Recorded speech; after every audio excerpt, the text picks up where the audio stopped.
ಬೆಳ್ಳಂಬೆಳಗ್ಗೆ ವಿಜಯಪುರ ನೆಹರು ಮಾರುಕಟ್ಟೆಯಲ್ಲಿ ನಡೆದ ತೆರವು ಕಾರ್ಯಾಚರಣೆ ನಂತರ ಇಂದು ಮಹಾನಗರ ಪಾಲಿಕೆ ಬುಲ್ಡೇಜರ್ ಜುಮ್ಮಾ ಮಸೀದಿ ರಸ್ತೆಯಿಂದ ಶೆಡ್ಜಿ ಮಲ್ಲೆ ತೋಟದವರೆಗೆ ಕಾರ್ಯಾಚರಣೆ ನಡೆಯಿತು. ಹಲವು ಅಕ್ರಮ ಕಟ್ಟಡಗಳನ್ನು ನೆಲಸಮ ಮಾಡಲಾಯಿತು.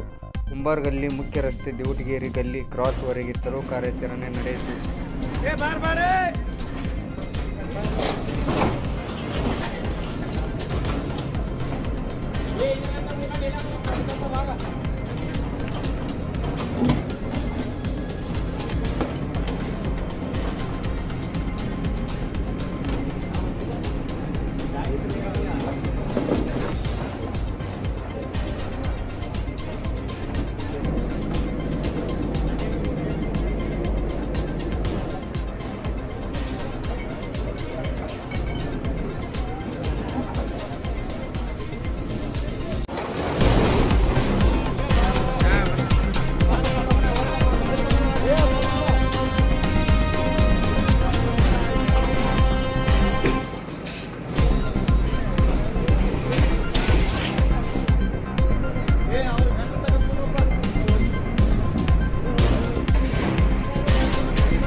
ಇವತ್ತು ವಿಜಯಪುರ ಮಹಾನಗರ ವ್ಯಾಪ್ತಿಯಲ್ಲಿ ಏನು ಜುಮ್ಮಾ ಮಸೀದಿ ಮುಖ್ಯ ರಸ್ತೆಯಿಂದ ಶೆಡ್ಜಿ ಮಲ್ಲೆ ತೋಟದವರೆಗೆ ಏನು ಕುಂಬಾರವಣಿ ಮುಖ್ಯ ರಸ್ತೆ ಅಂತ ಹೇಳ್ತಾರೆ, ಇವತ್ತು ನಾವು ಅಲ್ಲಿ ಅತಿಕ್ರಮಣ ತೆರವುಗೊಳಿಸ್ತಾ ಇದ್ವಿ.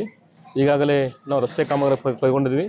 ಈ ಸಂದರ್ಭದಲ್ಲಿ ಅತಿಕ್ರಮಣ ಆಗಿದ್ದು ಕಂಡು ಬಂದ ಮೇಲೆ ಕೂಡಲೇ ನಾವು ಮಾರ್ಕ್ ಮಾಡಿ ಅವ್ರಿಗೆ ಅತಿಕ್ರಮಣ ತೆರವುಗೊಳಿಸೋಕೆ ಹೇಳಿದ್ವಿ. ನಿನ್ನೆ ನಾವು ನಮ್ಮ ಮಹಾಪೌರರು, ಆಮೇಲೆ ಆಡಳಿತ ಮಂಡಳಿ ಸದಸ್ಯರು ಜೊತೆಗೆ ಹೆಚ್ಚುವರಿ ಪೊಲೀಸ್ ವರಿಷ್ಠರು ನಾವೆಲ್ಲ ಬಂದು ತಿಳುವಳಿಕೆ ಹೇಳಿದ ಮೇಲೆ ವಾರ್ಡ್ ಸದಸ್ಯರು ಕೂಡಿ ಅವರೇ ಸಹಿತ ಸ್ವಯಂ ಪ್ರೇರಿತ ತಗೊಂಡು ನಮಗೂ ಸಹಿತ ಸಹಕಾರ ಮಾಡ್ತಾರೆ.